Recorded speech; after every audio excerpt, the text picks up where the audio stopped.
السلام عليكم. أنا الأم ديال أنور العثماني، اللي تقتل في أواخر 2022 من مدينة طنجة. أولا تنبغي نشكر جميع ولادي وبناتي المغاربة اللي تضامنوا معايا واللي عزاوني واللي واساوني، وخوتي وخواتاتي وجميع الناس لا داخل الوطن ولا خارج الوطن.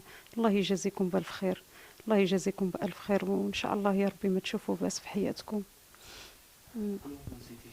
طبعا أنصر. واش كاين شي واحد تينسى طرف منه؟ حتى واحد.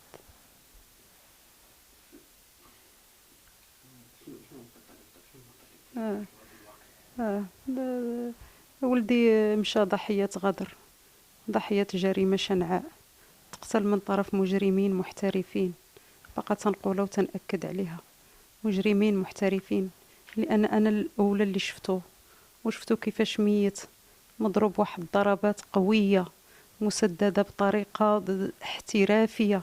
اللي تيضرب عارف فين تيضرب، وما تفرقوا تزهقوا روحه. وانا تنطالب القصص والحق وتحقيق العدالة، ونرتاحوا شوية.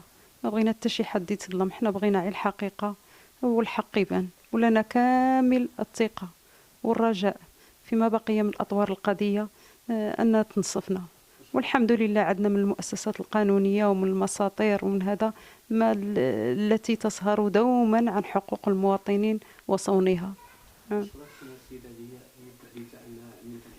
لا لا أشك، ماشي الشك بل اليقين أن فتاة قاصر بواحد البنية ضعيفة أنها تجهز وحدها على شاب رياضي دون أن يقاومها، وما كانش تحت تأثير شي مخدر ولا شي منوم، أنها ترتكب ذاك الفعل الجرمي وحدها. هناك من ساعدها. نعم، خاصة أن الشاب أنور معروف أنه رياضي وواحد البنية قوية اللي ممكن أنه يصد أي هجوم قوي، فما بالك بهجوم أعتبره ضعيف. أنا ولدي ما تواجهتش معها في المحكمة، شفتها يشوفها خاطفة هكا.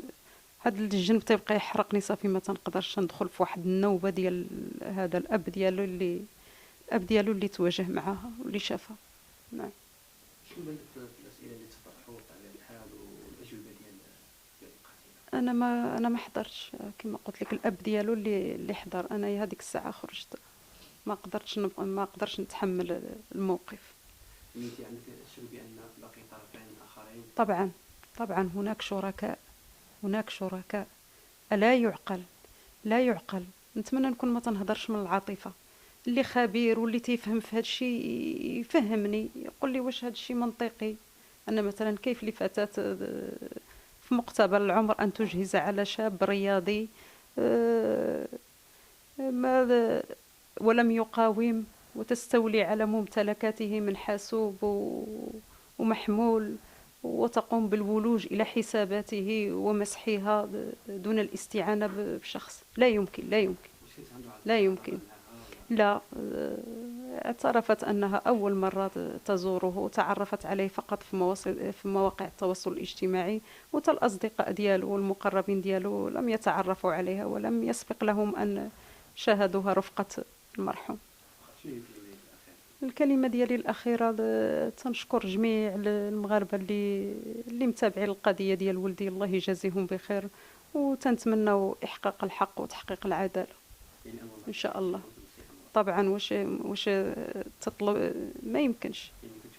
طبعا أنور الله يجازيهم بخير. تنحييهم تحية كبيرة وعبارات الشكر قليلة في حقهم على الدعم ديالهم والتواصل ديالهم. أنور دابا ولا ماشي ولدي أنا، ولد شريحة كبيرة. الله يجازيهم بخير ولهم ألف الشكر.